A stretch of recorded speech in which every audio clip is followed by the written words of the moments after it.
Politiko ulit, yan ang ating teksto. Ano man ang inyong ginagawa, gawin ninyo ng buong puso na parang sa Panginoon kayo naglilingkod. Bakit ang sinasabi ni Pablo? Ano man ang ginagawa mo, gawin mo ng buong puso.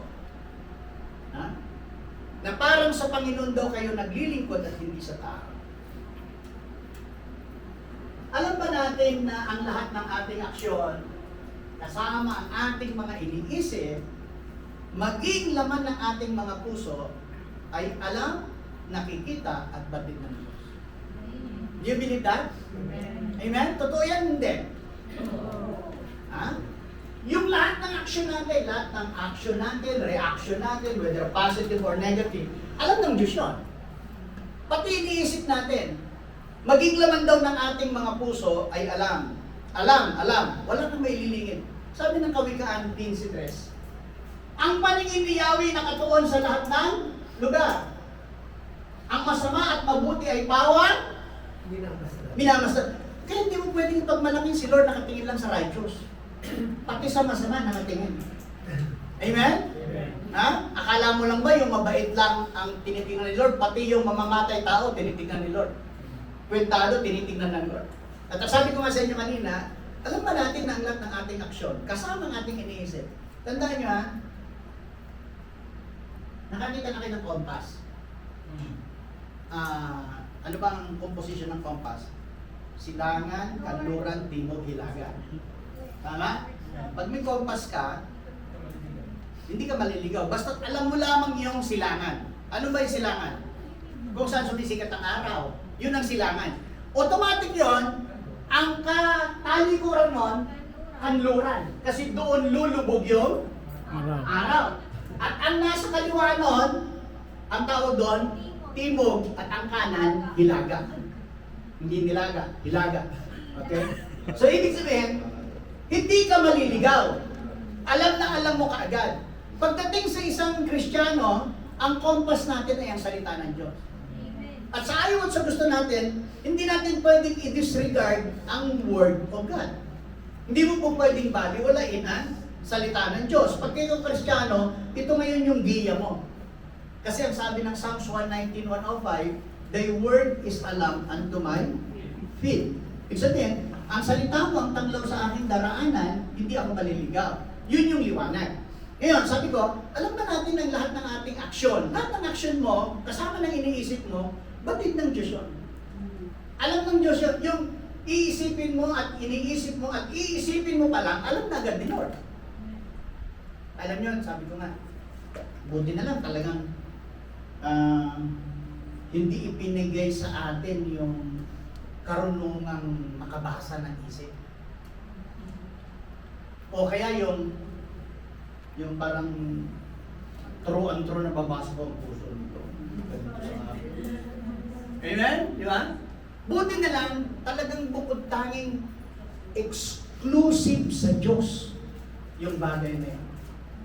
Kaya tayo, ang ibinigay lang sa atin, yung hinala effect. Amen? Gunda ko to. Ito yung ano to. Masama ang tingin sa akin. Siguro ito, sunod ako. Amen ba? Amen? Ha? Buti na lang ang Diyos, siya lang ang exclusive na mayroong ganong klase ng poder na siya lang ang nakakabasa ng puso, isip, at laman ng ating yung aksyon natin. Alam niya. At kasi sabi ng Panginoon, ang paningin ni Yahweh ay nakatuon sa lahat ng lugar. Si Lord lang talagang napakalaking mata. Maliban sa malalaking. Ang laki-laki ng mata ng Diyos, kita mo lahat ng lugar.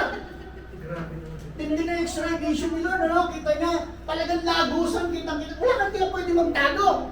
Kita ka niya. Yeah? Ito na. Paranas mo tayo ngayon.